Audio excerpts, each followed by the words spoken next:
नमस्कार दोस्तों, मैं आप सभी का सृष्टि नर्सिंग एकेडमी की ऑनलाइन क्लासेज में स्वागत करता हूं। आशा करता हूं कि आप सभी स्वस्थ होंगे। जैसा प्यार पिछली वीडियोज पर देखने को मिल रहा है, ऐसा ही प्यार बनाए रखिएगा। बहुत ही इंपॉर्टेंट क्वेश्चन सेशन होने वाला बेटा आप लोगों के लिए आने वाले एग्जाम के लिए। अगर वीडियो आपको पसंद आए तो ज्यादा से ज्यादा शेयर कीजिएगा, चैनल को सब्सक्राइब कीजिएगा, वीडियो को लाइक जरूर कीजिएगा। आज की क्लास की शुरुआत कर लेते हैं एक मोटिवेशनल थॉट के साथ। मुश्किल नहीं है कुछ दुनिया में, तू जरा हिम्मत तो कर, ख्वाब बदलेंगे हकीकत में, तू जरा कोशिश तो कर। कितनी अच्छी बात बोली बेटा। कुछ भी इंपॉसिबल नहीं है इस दुनिया के अंदर। आप लोगों ने जन्म लिया है तो कुछ भी, कोई भी काम, कुछ भी बात इंपॉसिबल नहीं है, लेकिन उसके लिए हिम्मत करनी पड़ेगी, मेहनत करनी पड़ेगी। ख्वाब बदलेंगे हकीकत में। जो आपने सोच रखा है, जो आपके ड्रीम्स हैं, जो आपके ड्रीम्स है, जो आपके सपने हैं, जो आपने उसके बारे में सोच रखा हो, हकीकत में बदलेंगे बेटा, हकीकत में बदलेंगे। लेकिन उसके लिए क्या करनी पड़ेगी? कोशिश करनी पड़ेगी, मेहनत करनी पड़ेगी। और ज्यादा पढ़ने की जरूरत नहीं बेटा। अपने नर्सिंग प्रोफेशन में आप सभी को पता है 4 से 5 घंटे पढ़ने से ही काम चल जाएगा, लेकिन एक कंटिन्यूटी होना जरूरी है। कंटिन्यूटी होना बहुत ही ज्यादा जरूरी है। कंटिन्यूटी होगी तो बेटा 101% सिलेक्शन हो जाएगा और बहुत जल्द सिलेक्शन होगा और बहुत जल्द ही आपके ख्वाब भी बदल जाएंगे। आज की क्वेश्चन सेशन की शुरुआत करते हैं। आज की क्लास का सबसे पहला क्वेश्चन है, सभी बच्चे लाइव चैट के अंदर या कमेंट बॉक्स के अंदर आंसर देने की कोशिश करें बेटा।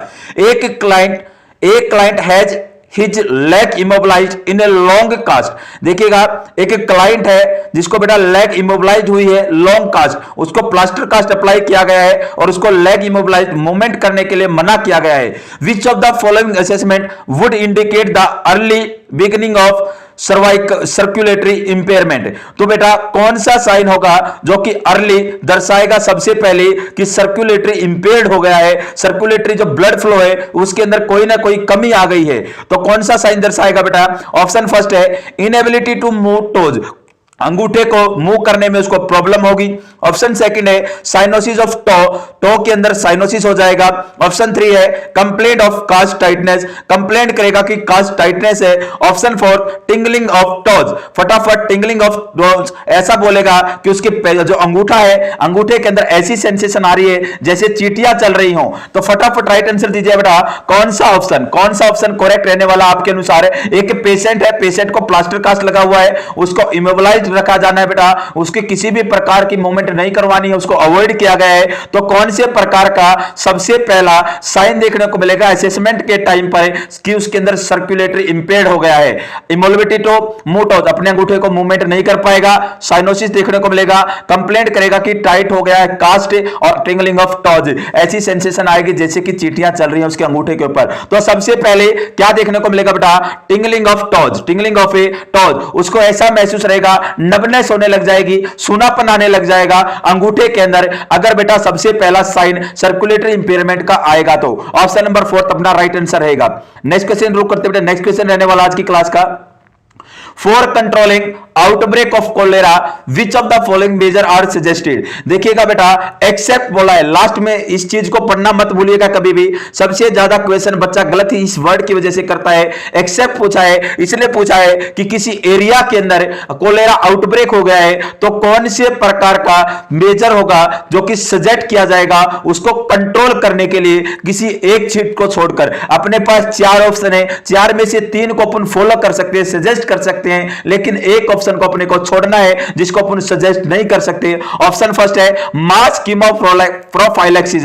सबसे पहले सर अपन मास कीमोप्रोफाइलेक्सिस कर सकते हैं, पूरे के पूरे एरिया में क्या कर सकते हैं, उसे बचाने के लिए अपन मेडिसिन को डिस्ट्रीब्यूट कर सकते हैं। ऑप्शन सेकंड है प्रॉपर डिस्पोजल ऑफ एक्सक्रेटा, जो भी वेस्ट होगा उसको प्रॉपर डिस्पोजल करना होगा, उसको अच्छे से नष्ट करना होगा। ऑप्शन 3 है क्लोरिनेशन ऑफ वाटर, वाटर को क्लोरिनेशन करना होगा। ऑप्शन 4 है early detection of cases and management, जल्दी से जल्दी फटाफट क्या करना है, केसेस को डिटेक्ट करना है और उनको मैनेज करना है। तो फटाफट राइट आंसर दीजिएगा बेटा, कौन सा ऑप्शन राइट रहने वाला है? कोलेरा है, विब्रियो कोलेरा इसका पॉजिटिव एजेंट होता है। अगर मैं टेट्रासाइक्लिन इसकी बेटा ड्रग ऑफ चॉइस रहती है। और बेटा राइस वाटर स्टूल, कैसा स्टूल बेटा? राइस वाटर स्टूल इसके अंदर देखने को मिलता है। अगर ये आउटब्रेक हो गया किसी एक पर्टिकुलर, मैं बोल सकता हूं किसी एक कम्युनिटी के अंदर फैला हुआ है, तो उसको रोकने के लिए कौन से कदम उठाए जाएंगे, कौन सा सजेशन किया जाएगा, मास कीमोप्रोफिलैक्सिस पूरे एरिया में दवाइयां बांटी जाएंगी क्या, उसको जो भी वेस्ट मटेरियल उसको डिस्पोजल किया जाएगा, वाटर को क्लोरिनेशन किया जाएगा या अर्ली डिटेक्शन किया जाएगा, केस एंड मैनेजमेंट, कौन सी बात गलत होगी। तो हमेशा याद रखिएगा मास कीमोप्रोफिलैक्सिस को इतना ज्यादा सजेस्ट नहीं करेंगे, क्योंकि बेटा पूरे के पूरे एरिया के अंदर क्या पता कितना बड़ा एरिया है, उसके अंदर दवाई बांटना पॉसिबल नहीं है और कंडीशन को रोकना ठीक नहीं होगा, संभव नहीं होगा। अपन क्या कर सकते हैं, वाटर को क्लोरिनेशन करके भी रोक सकते हैं, सारे जो भी वेस्ट होगा वेस्ट को डिस्पोजल करके रोक सकते हैं, और सारे अर्ली जल्दी से जल्दी डिटेक्ट करेंगे, उसको मैनेज करने की कोशिश करेंगे। इन सभी तीनों बातों से कंट्रोल हो सकता है कोलेरा।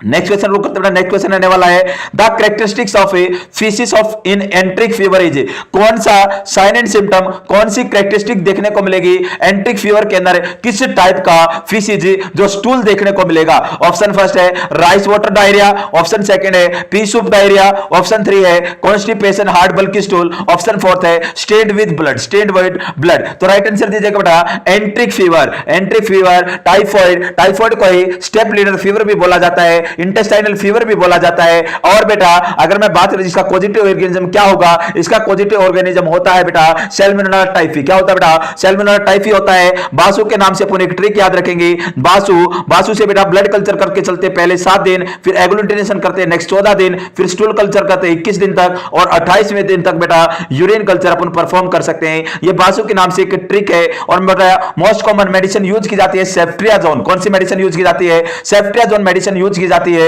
एंट्रिक फीवर के अंदर, टाइफाइड के अंदर। और इसके अंदर कैसे कैरेक्टरिस्टिक्स का फीसिस स्टूल देखने को मिलेगा, पी सूप डायरिया। कैसे देखने को मिलेगा बेटा, पी सूप डायरिया देखने को मिलेगा। अगर वीडियो आपको पसंद आ रही तो ज्यादा से ज्यादा लाइक कीजिएगा बेटा, वीडियो को लाइक जरूर कीजिएगा, शेयर जरूर कीजिएगा अपने फ्रेंड सर्कल के अंदर। नेक्स्ट क्वेश्चन अगर मैं बात करूं, नेक्स्ट क्वेश्चन आज की क्लास का, wound dehiscence primarily take place during which phase of wound healing. देखिएगा कितना अच्छा क्वेश्चन बोला गया है। वुंड डेहिसेंस है सबसे पहले कौन से वुंड हीलिंग की फेज के अंदर देखने को मिलेगा।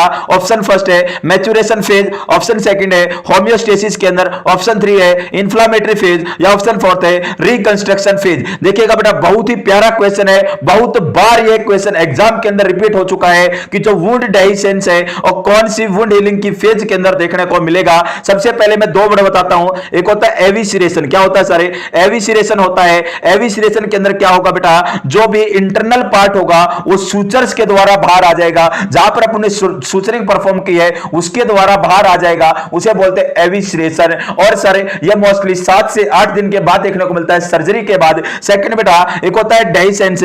सर डेहिसेंस का मींस क्या होता है, डेहिसेंस का मींस होगा बेटा दोनों किनारों से सेपरेट हो जाना सूचर्स का। किसका बेटा, जो अपने सूचरिंग की है, सूचर सप्लाई के हैं और दोनों किनारों से क्या हो जाएंगे, सेपरेट हो जाएंगे, उसे बोलते हैं डेहिसेंस।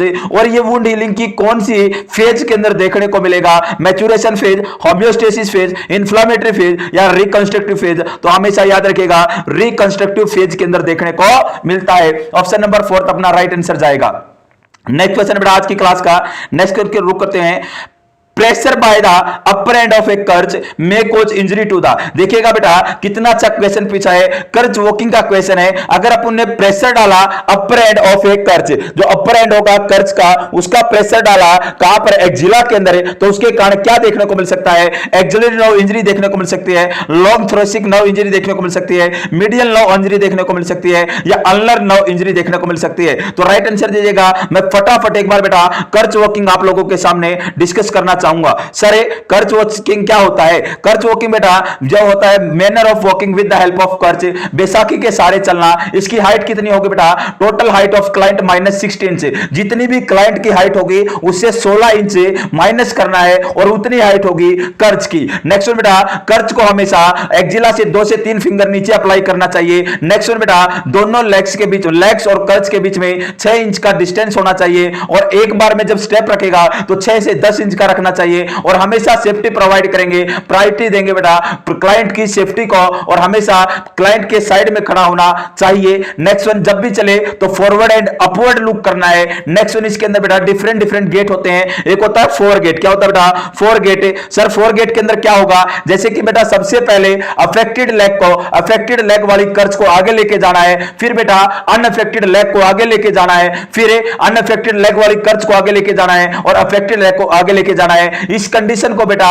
उस कंडीशन के अंदर यूज कर सकते हैं जिसके अंदर बेटा जो पेशेंट होगा पूरा का पूरा वेट बियर कर लेता है दोनों पैरों के ऊपर, केवल और केवल एक पैर का प्रोस्थेसिस हुआ है, एक पैर के अंदर एम्पुटेशन हुआ है, एक पैर के अंदर डुप्लीकेट लेग का यूज किया गया है। एक होता बेटा 2 पॉइंट गेट है। सर 2 पॉइंट गेट के अंदर क्या होगा? 2 पॉइंट गेट के अंदर बेटा अफेक्टेड साइड की कर्चे और अफेक्टेड साइड एक साथ जाएगा, फिर अनअफेक्टेड साइड की कर्चे और अनअफेक्टेड लेग एक साथ जाएगा। और यह देखने को मिलता है जब पेशेंट बेटा पार्शियली वेट बियर करे, क्या सर करे? पार्शियली वेट बियर करे, पूरी तरीके से वेट बियर ना कर पाए, उसी कंडीशन के अंदर ऐसा देखने को मिलता है। दोनों लेग का प्रोस्थेसिस देखने को मिल सकता है। नेक्स्ट वन एक होता है 3 पॉइंट गेट है। 3 पॉइंट गेट के अंदर क्या होगा बेटा?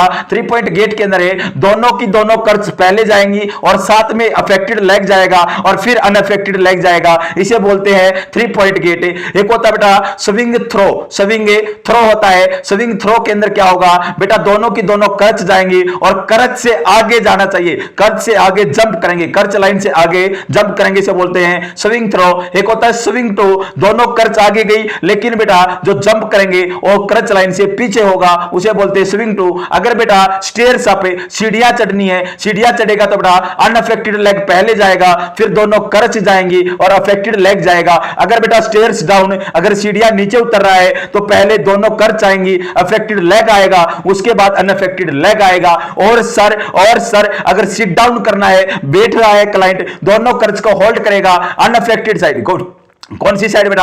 अनअफेक्टेड साइड होल्ड करेगा दोनों कर्च को और होल्ड करेगा अफेक्टेड साइड से हैंडल को चेयर के और सिट डाउन हो जाएगा और ऐसे ही खड़े होना है। ये मैंने पूरा का पूरा बेटा आप लोगों को समझाने की कोशिश की है। कर्च वॉकिंग, अगर बेटा कर्च वॉकिंग का कर्च का पुनः प्रेशर अप्लाई करेंगे, सर कहां पर अप्लाई करेंगे?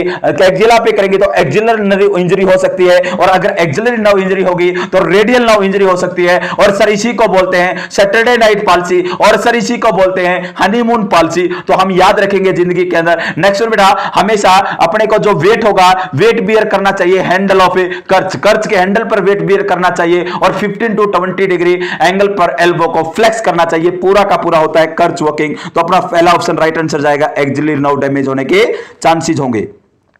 अगर वीडियो आपको पसंद आ रही है तो बेटा एक बार कमेंट जरूर कीजिएगा। अगर वीडियो आपको पसंद आ रही है तो एक इमोजी भेजिएगा, हंसने वाली इमोजी भेजिएगा। मजा आ रहा है क्या क्लास के अंदर? मजा आ रहा है या नहीं आ रहा? अरे यूपी वाले, अलीगढ़ वाले बच्चे मजा आ रहा है या नहीं आ रहा? जम्मू वाले, रोहतक वाले, सभी आ जाए बेटा, सभी आ जाए एक ही क्लास के अंदर। नेक्स्ट वन अगर मैं बात करके चलो बेटा, नेक्स्ट क्वेश्चन है when the body is able to makes its own antibody. देखिएगा कितना शानदार क्वेश्चन पूछा गया है। When the body is able to makes its own antibody by having disease and recovering for vaccination it is known as. देखिएगा बेटा कितनी अच्छी बात बोली है, कितनी अच्छी बात बोली है कि एक बॉडी है, एक शरीर है, वो खुद से एबल हो जाए, स्वयं एबिलिटी हो उसकी कि एंटीबॉडी बनाए और डिजीज से ठीक हो जाए, डिजीज ठीक हो जाए, रिकवर हो जाए और फॉर बाय वैक्सीनेशन, और किसके द्वारा? वैक्सीनेशन के द्वारा भी ठीक हो जाए। इट इज नोन एज, इसे क्या बोलेंगे? एक्वायर्ड इम्यूनिटी बोलेंगे, एक्टिव इम्यूनिटी बोलेंगे, पैसिव इम्यूनिटी बोलेंगे या पैसिव एक्वायर्ड इम्यूनिटी बोलेंगे। तो फटाफट राइट आंसर दीजिए बेटा, इसको क्या बोल के चलेंगे? इसे क्या बोलेंगे? इसे क्या बोलेंगे बेटा? पैसिव एक्वायर्ड बोलेंगे, क्या पैसिव इम्यूनिटी बोलेंगे, एक्टिव इम्यूनिटी बोलेंगे, एक्वायर्ड इम्यूनिटी बोलेंगे। सबसे पहले अगर मैं बात करके चलो बेटा, इम्यूनिटी क्या होता है? Response against, response power of the body, sorry resistance power of the body, resistance power of the body immunity बोला जाएगा। इम्यूनिटी दो प्रकार की होती है, एक होती है इन्नेट इम्यूनिटी, एक होती है एक्वायर्ड इम्यूनिटी। अब कुछ बच्चों का कमेंट भी आएगा सर एक हार्ड इम्यूनिटी भी होती है, बिल्कुल होती है, लेकिन मोस्ट कॉमन अपन दो पढ़ते हैं, इन्नेट इम्यूनिटी और एक्वायर्ड इम्यूनिटी। इन्नेट बेटा इंडिविजुअल की अलग होगी, अलग स्पीशीज की अलग होगी, रेसिस के अंदर अलग देखने को मिलेगी। एक्वायर्ड होती है, इन्नेट होती है बाय बर्थ प्रेजेंट होगी, एक्वायर्ड बेटा after birth during the time of life period, जैसे जैसे जिंदगी बढ़ेगी ऐसी ऐसी इम्यूनिटी डेवलप होगी, इसको बोलेंगे एक्वायर्ड इम्यूनिटी। एक्वायर्ड इम्यूनिटी दो प्रकार की होती है, एक्टिव होती है और पैसिव होती है। एक्टिव के अंदर दो आएंगे,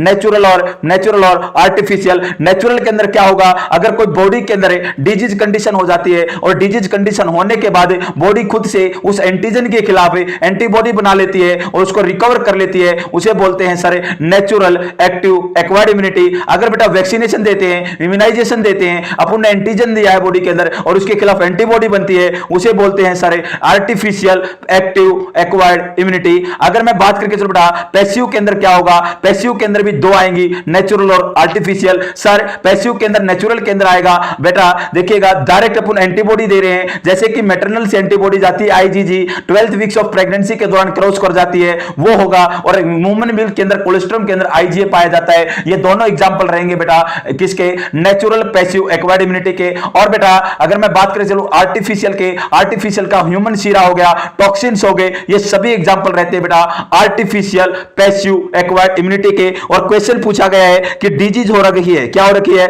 बीमारी हो गई, बीमारी से अपने आप बॉडी अपने आप ठीक हो जाएगी, रिकवर कर लेगी और वैक्सीनेशन से भी कर सकती है, तो उसे कौन सी एक्वायर्ड होगी, कौन सी होगी बेटा, इसके अंदर अपना राइट आंसर जाना चाहिए सर एक्वायर्ड इम्यूनिटी होगी। और एक्वायर्ड के अंदर भी कौन सी आएगी, एक्टिव आएगी। कौन सी आएगी बेटा, एक्टिव आएगी, active acquired immunity. Right answer जाएगा एक्टिव एक्वायर्ड इम्यूनिटी, लेकिन ऐसा ऑप्शन में नहीं है तो अपन डायरेक्टली ऑप्शन के ऊपर जाएंगे, एक्वायर्ड इम्यूनिटी होती है। ऑप्शन नंबर फर्स्ट अपना राइट आंसर जाएगा।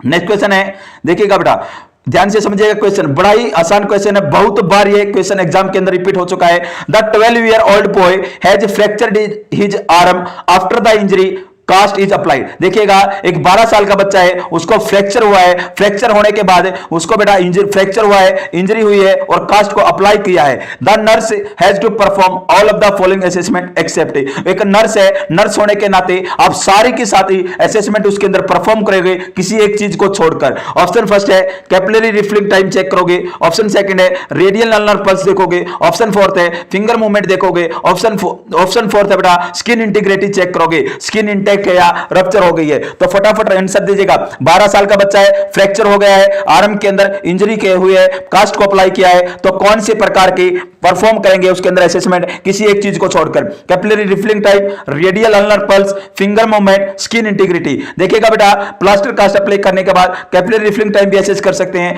रेडियल अल्नर पल्स भी चेक करेंगे, फिंगर्स की मूवमेंट भी करवा के देखेंगे ताकि कोई टाइट वगैरह तो नहीं हो गया है, कंपार्टमेंट सिंड्रोम से बचाने के लिए बेटा एक ही नहीं करती, स्किन इंटीग्रिटी को चेक करने का एसेस करने की कोई जरूरत नहीं है। Option number 4 is the right answer.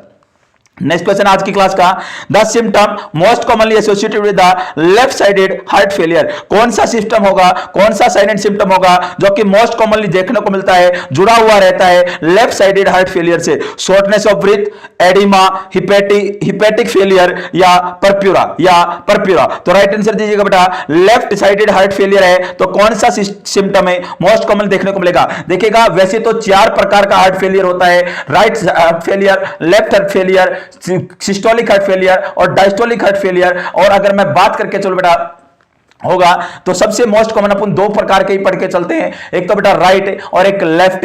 Right के अंदर क्या होगा और लेफ्ट के अंदर क्या होगा? अगर राइट हार्ट फेलियर होता है तो बेटा सिस्टेमिक साइन एंड सिम्टम आएंगे, सिस्टेमिक साइन एंड सिम्टम आएंगे, लीवर एनलार्जमेंट देखने को मिलेगा, स्प्लीन एनलार्जमेंट देखने को मिलेगी। नेक्स्ट वन बेटा अगर मैं बात करके चलो जो अपना कार्डियक है, प्लूरल इफ्यूजन होगा, पेरिकार्डियल इफ्यूजन होगा, पेरिटोनाइटिस देखने को मिल सकता है, पेरिटोनियल फ्लूइड ज्यादा हो सकता है। नेक्स्ट वन अगर मैं बात करके चलो बेटा जुगुलार वेन डिस्टेंसिल वगैरह देखने को मिल सकता है, पूरी बॉडी के अंदर एडिमा हो सकता है। ये होते हैं राइट के। लेफ्ट से बेटा लेफ्ट अगर साइडेड हार्ट फेलियर होता है तो हमेशा जिंदगी के अंदर याद रखिएगा पल्मोनरी से रिलेटेड, लंग्स से रिलेटेड साइन एंड सिम्टम देखने को मिलेंगे। और ऑप्शन के अंदर सबसे पहला ऑप्शन ही लंग्स से रिलेटेड दिया गया है, उसको सांस लेने में क्या होगी, प्रॉब्लम होगी, shortness of breath is the right answer जाएगा बेटा, लेफ्ट साइड हार्ट फेलियर के अंदर मोस्ट कॉमन देखने को मिलता है। नेक्स्ट क्वेश्चन अगर मैं बात करें चलूं, catheter cleaning should be done from, जो कैथेटर होगा कैथेटर को क्लीन करना है, शुड बी डन फ्रॉम, कहां से कहां क्लीन करेंगे बेटा कैथेटर को? Sir less clean to more clean, sir less clean to more clean करेंगे, more clean to less clean करेंगे, यूजिंग सर्कुलर स्ट्रोक्स में करेंगे, एनी ऑफ द अबव, इनमें से कोई भी एक कर सकते हैं। तो बताइएगा बेटा कौन सा करके चलेंगे बेटा, कौन सा करके चलेंगे? मैं साथ के साथ एक क्वेश्चन पूछता हूं आप लोगों से, अगर मैं बात करके चलो बेटा मेल के अंदर कैथेटराइजेशन करना है, कैथेटराइजेशन करने के लिए जब अपन पेनिस को क्लीन करेंगे तो उसको कौन सी डायरेक्शन में क्लीन करना है, पेनिस को कौन सी डायरेक्शन में क्लीन करना है? कमेंट बॉक्स के अंदर लाइव चैट के अंदर आंसर दीजिएगा। इसका आंसर आएगा बेटा अगर कैथेटर को क्लीन करना है तो less contaminated to more contaminated करना है, लेकिन ऐसा ऑप्शन में नहीं है, लेकिन ऑप्शन में दे दिया लेस कंटामिनेटेड का मीन होगा मोर क्लीन, ज्यादा क्लीन से लेस क्लीन की तरफ जाना है। Option number 2 is the right answer. Option number 2 क्या रहेगा बेटा अपना राइट आंसर रहेगा सर। नेक्स्ट क्वेश्चन बेटा आज की क्लास का अगर मैं बात करके चलूं, देखिएगा, बड़ा ही प्यारा क्वेश्चन है। Patient having sickle cell crisis is admitted to emergency ward with complaint of pain which of the following should the nurse institute. देखिएगा, अगर मैं बात करके चलो बेटा, एक पेशेंट है, पेशेंट के अंदर सिकल सेल क्राइसिस हो गया है और एडमिटेड है, इमरजेंसी वार्ड के अंदर है, कंप्लेंट कर रहा है पेन की, विच of the following should the nurse, immediate आएगा बेटा, इमीडिएट आएगा, इंस्टीट्यूट नहीं, यहां पर इमीडिएट आएगा, सॉरी मिसप्रिंट हो गया है टाइपिंग करते टाइम, क्या आएगा, इमीडिएट आएगा। कौन सिकल सेल क्राइसिस के अंदर एडमिटेड है इमरजेंसी के अंदर, तो कौन सी कंप्लेंट कर रहा है, पेन की, तो नर्स का इमीडिएट एक्शन क्या होगा, administer analgesics as per order, फटाफट ऑर्डर देने के बाद एनाल्जेसिक्स दे देनी है। Assist the patient to walk, जब पेशेंट वॉक करेगा उस टाइम असिस्ट करना है। Elevated foot end of bed, foot end को उठा देना है। Provide nasal oxygen therapy, nasal oxygen therapy provide करनी है। एक बार बेटा फटाफट मैं रिवाइज कर देता हूं सिकल सेल को। सर सिकल सेल एक एनीमिया होता है जिसके अंदर बेटा 6th नंबर जो चेन होती है, बीटा चेन होती है, उसके ऊपर ग्लूटामिक एसिड होता है। लेकिन सिकल सेल एनीमिया के अंदर क्या देखने को मिलेगा, अपने को देखने को मिलता है बेटा वेलिन आ जाता है, ग्लूटामिक एसिड की जगह कौन आ जाएगा, वेलिन आ जाएगा। और जो अपनी एस सेल होती हैं वो बहुत ज्यादा क्या होती हैं, हाइपर एक्टिव होती हैं ऑक्सीजन के प्रति। अगर उनको ऑक्सीजन नहीं मिलेगी तो सिकल सेल की बन जाएंगी। किस सेल की बन जाएंगी बेटा, सिकल सेल की। सर क्यों होंगी, क्योंकि एग्रीगेशन देखने को मिलेगा हीमोग्लोबिन का आपस में और सिकल सेल बन जाएंगी। ये कंडीशन बेटा रिसॉल्व भी हो सकती है अगर उसको भरपूर मात्रा में ऑक्सीजन दे दी जाए। अगर लेकिन ये कंडीशन बार बार देखने को मिल रही है तो मेम्ब्रेन्स क्या हो जाएंगी, आरबीसी की जो मेम्ब्रेन है वीक हो जाएंगी, और वीक हो जाएंगी तो सारे एनीमिया देखने को मिल सकता है और सारे जॉन्डिस देखने को मिल सकता है। अगर मैं बात करके चलो बेटा, आप सभी को पता होगा लीवर हो गया, स्प्लीन हो गया, अपना फेशियल बोन हो गया और अपना फ्रंटल बोन हो गया। यहां से क्या बनता है सर, आरबीसी का प्रोडक्शन बनता है। तो ये बेटा आरबीसी का प्रोडक्शन बनेगा, एनीमिया हुआ है तो ज्यादा प्रोडक्शन करना पड़ेगा, और ज्यादा प्रोडक्शन करना पड़ेगा तो एनलार्जमेंट देखने को मिलता है। और एनलार्जमेंट, अगर स्प्लीन का एनलार्जमेंट हो गया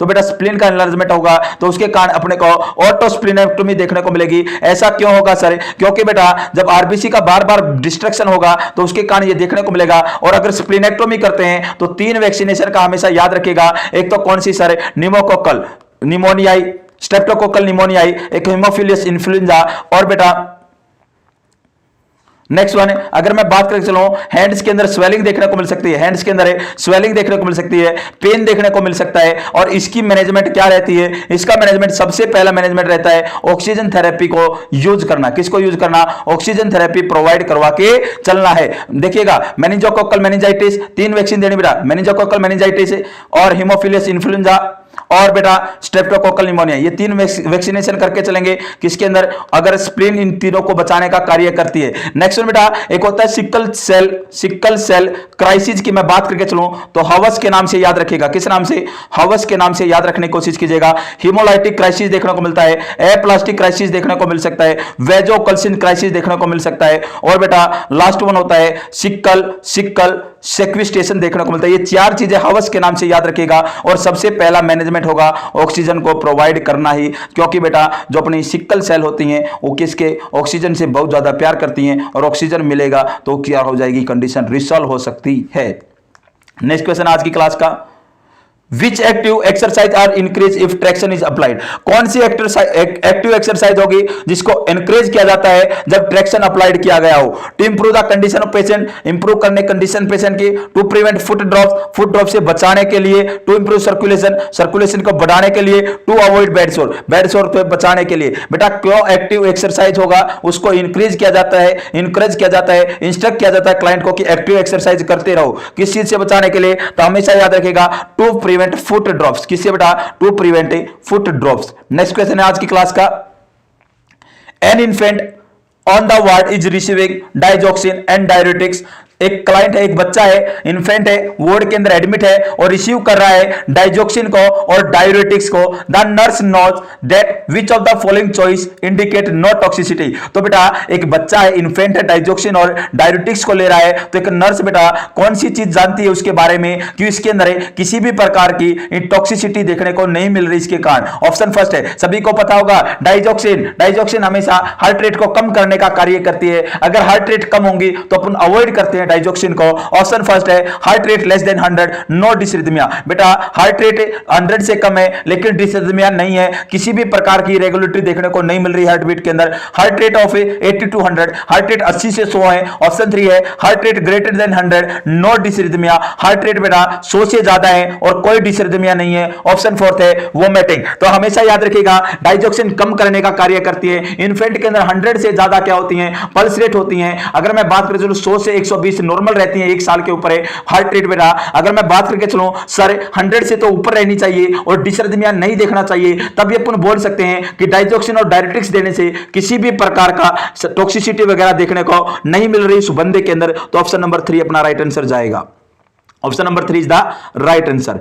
नेक्स्ट क्वेश्चन रुक करते बेटा, नेक्स्ट क्वेश्चन रहने वाला आज की क्लास का। देखिएगा कई जीत बाकी हैं, कई हार बाकी हैं, अभी तो जिंदगी का सार बाकी है, यहां से चले हैं नई मंजिल के लिए, यह तो एक पन्ना था, अभी तो पूरी किताब बाकी है। कितनी अच्छी बात बोली है बेटा, अभी तो कई जीत बाकी हैं, कई हार बाकी हैं। जिंदगी के अंदर क्या पता कितने मोड़ आएंगे, कभी खुशी होगी कभी गम होगी, अभी तो पूरी की पूरी जिंदगी बाकी है, यहां से चले हैं एक नई मंजिल के लिए। आपने बेटा एक उड़ान भर दी है, आपने एक मंजिल की तरफ बढ़ने की कोशिश की, आपने एक सपना संजोया है। अभी तो यह एक पन्ना था, अभी तो पूरी किताब बाकी है, पूरी की पूरी लाइफ बाकी है। अभी तो कुछ ही आप लोगों ने संघर्ष किया है, संघर्ष करते रहिएगा, वो दिन दूर नहीं है, आपको आपकी मेहनत का फल अवश्य मिलेगा।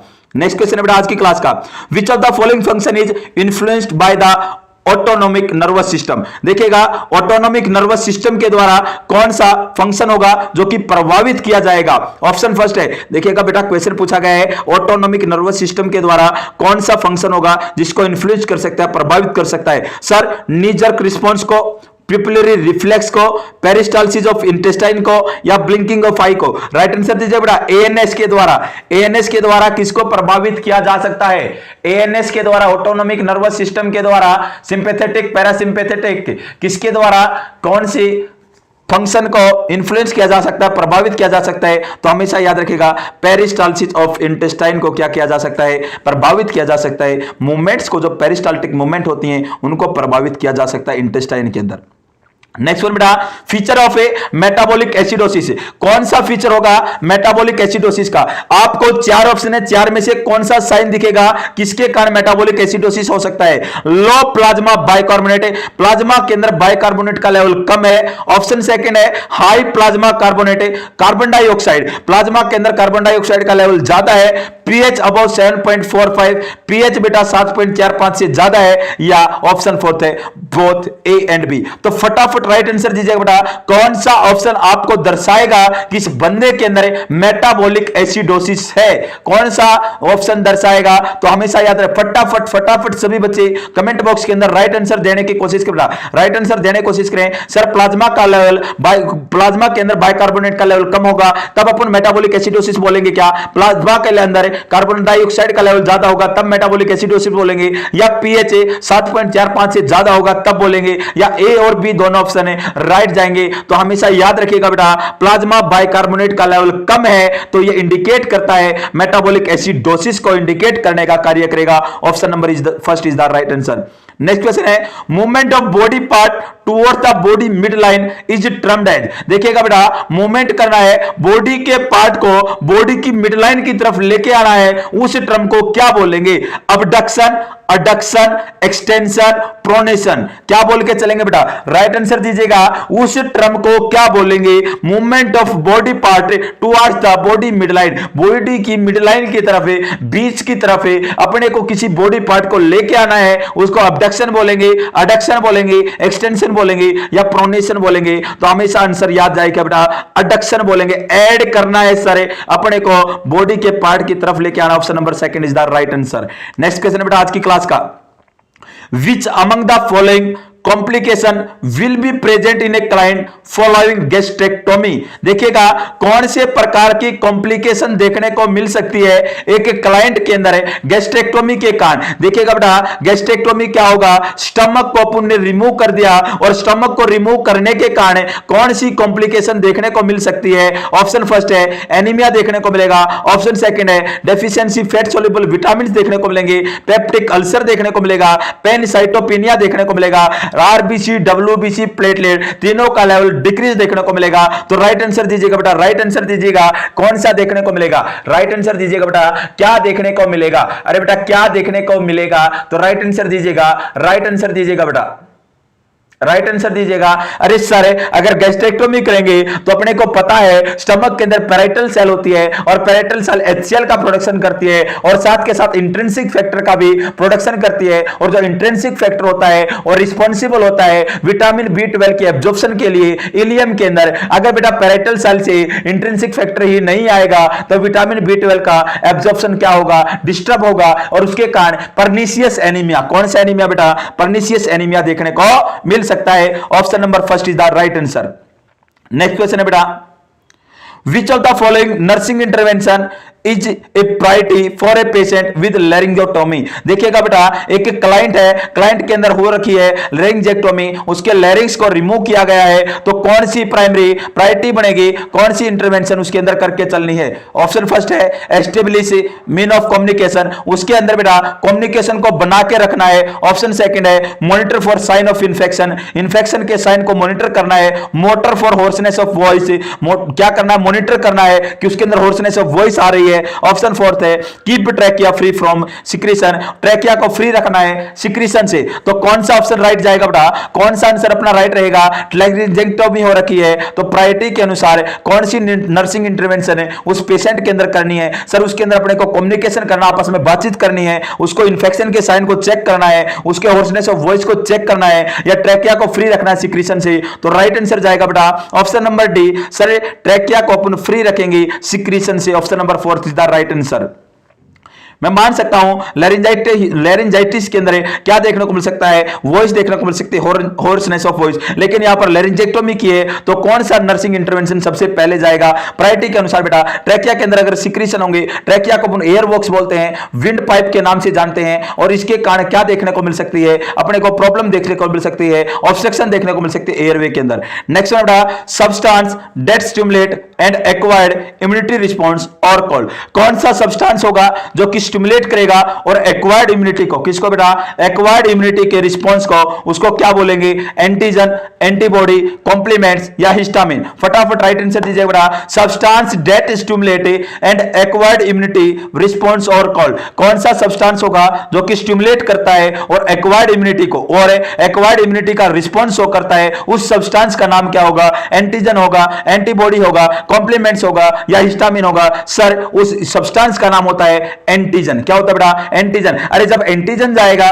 तभी बॉडी के अंदर एंटीबॉडी बनेगी, और एंटीबॉडी बनेगा तो उसके खिलाफ क्या देगा? रेजिस्टेंस पावर क्रिएट करेगा, उसको रिस्पांस देने का काम करेगा, उसको बोलते हैं एंटीजन। नेक्स्ट क्वेश्चन है बेटा आज की क्लास का, which of among the following parameter is helpful for assessing the effectiveness of hemodialysis? देखिएगा बेटा दो प्रकार का डायलिसिस होता है, एक हीमोडायलिसिस होता है, एक पेरिटोनियल डायलिसिस होता है। यहां पर बात की गई है हीमोडायलिसिस की। हीमोडायलिसिस को बेटा कौन सा इफेक्टिवनेस है क्यों दर्शाएगा, एसेस करेंगे, हेल्प करेगा, कौन सा पैरामीटर होगा कि इफेक्टिव है, अच्छा रिजल्ट आया है हीमोडायलिसिस का? ऑप्शन फर्स्ट है electrolyte value such as potassium, अपने को बेटा पोटासियम का लेवल चेक करके चलना है, वो दर्शा देगा। अगर नॉर्मल होगा तो बेटा नॉर्मल हो गया, इम्यूनोडायलिसिस अच्छा हुआ है। ऑप्शन सेकंड है लो सीरम क्रिएटिनिन लेवल, अगर सीरम क्रिएटिनिन लेवल कम हुआ है तो अपन बोल सकते हैं हीमोडायलिसिस का इफेक्ट आया है। ऑप्शन फोर्थ थर्ड है बेटा ब्लड प्रेशर को चेक करना है। ऑप्शन फोर्थ है यूरिन आउटपुट। तो फटाफट राइट आंसर दीजिएगा। सभी को पता होगा हीमोडायलिसिस अपन परफॉर्म करके चलते बेटा मेटाबॉलिक वेस्ट को बाहर निकालने के लिए, जब किडनी फेलियर हो जाती है, रीनल फेल हो जाती है, अपनी किडनी फिल्ट्रेट करने में अनेबल होती है, उस टाइम पर मेटाबॉलिक वेस्ट को बाहर निकालने के लिए अपन हीमोडायलिसिस करते हैं। और उसके अंदर बेटा ब्लड यूरिया नाइट्रोजन, मैं बोल सकता हूं सीरम क्रिएटिनिन का लेवल भी चेक होता है, बहुत ज्यादा बढ़ जाता है। अगर वो कम हो गया है तो इंडिकेट करेगा हीमोडायलिसिस का अपने को बेनिफिट मिला है, उसका इफेक्ट आया है। Option number second is the right answer. Next question रुक करते बेटा, नेक्स्ट क्वेश्चन है which of the following is the best method to assess for haemorrhage in a client who underwent thyroidectomy? देखिएगा बेटा एक क्लाइंट है तो कौन सा मेथड बेस्ट रहेगा किसी भी क्लाइंट के अंदर हेमरेज को चेक करने के लिए, अगर उसके अंदर थायराइडेक्टोमी परफॉर्म की है? क्या परफॉर्म की है? थायराइडेक्टोमी परफॉर्म की है। Check the blood pressure hourly, प्रत्येक घंटे से ब्लड प्रेशर को चेक करना है। ऑप्शन सेकंड है assess the client for frequent swelling, बार बार उसको चेक करना बेटा कि उसके अंदर कोई स्वेलिंग तो नहीं आ गई। ऑप्शन थर्ड है roll the client to side to check for bleeding, बंदे को बेटा अपन रोल कर देंगे, साइड लिटिल पोजीशन दे देंगे और चेक करेंगे कि ब्लीडिंग तो नहीं हो रही। ऑप्शन फोर्थ है place a hand under the client neck, बंदे की जो गर्दन है, गर्दन के नीचे क्या रखेंगे, हैंड को अप्लाई करेंगे एंड शोल्डर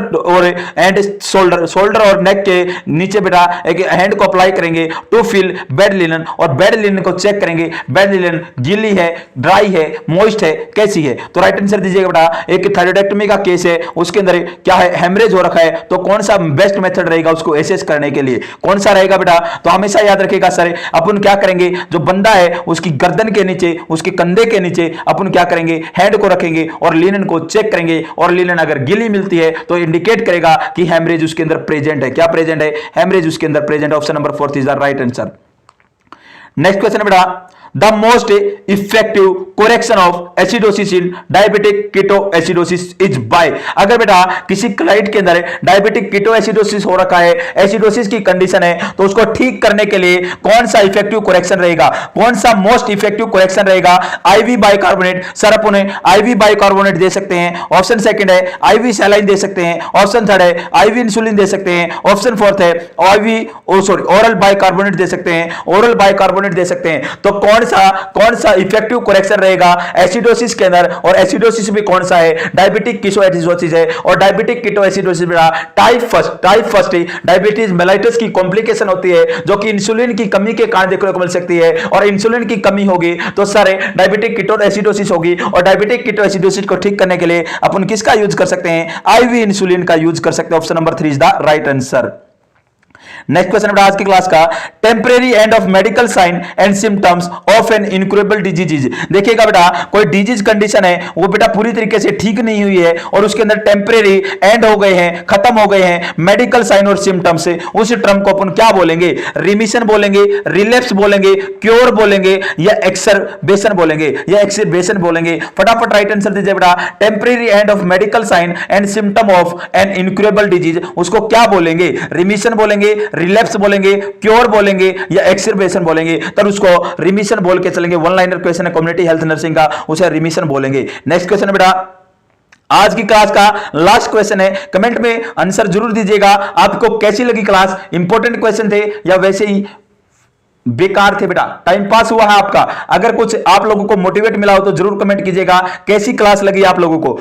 क्वेश्चन है, which of the following action should be taken first to patient who is found with hypothermia. अगर देखिएगा बेटा, कौन सा एक्शन सबसे पहले अपने को परफॉर्म करना है अगर कोई क्लाइंट आपको किस में मिले, हाइपरथर्मिया में मिले। हाइपोथर्मिया का कोई क्लाइंट है बेटा, और उसके अंदर सबसे पहला एक्शन क्या रहेगा, सबसे पहले अनड्रेस द पेशेंट, पेशेंट को अनड्रेस करना है। Option second, use tepid water as a mist spray, अपने को टेपिड वाटर का यूज करना है और मिस्ट स्प्रे का यूज कर सकते हैं। ऑप्शन 3 है, remove patient from the hot environment, remove करना है पेशेंट को हॉट एनवायरनमेंट से। और ऑप्शन 4 है, place patient in continual breeze for electric fan, और लगातार पेशेंट को बनाए इलेक्ट्रिक फैन के आगे रखना है। हाइपोथर्मिया कंडीशन में सबसे इंपॉर्टेंट एक्शन, फर्स्ट एक्शन एक पेशेंट को बचाने के लिए क्या रहेगा, तो हमेशा याद रखिएगा उस क्लाइंट को बेटा रिमूव करना है उस हॉट एनवायरनमेंट से। Option number 3 is the right answer. आप सभी का क्लास में जुड़ने के लिए बेटा बहुत बहुत धन्यवाद। ऐसे ही बने रहिएगा, ऐसे ही प्यार देते रहिएगा, और दिन दूर नहीं है कि आपको भी आपकी मंजिल प्राप्त होगी। आप सभी का जुड़ने के लिए बहुत बहुत धन्यवाद।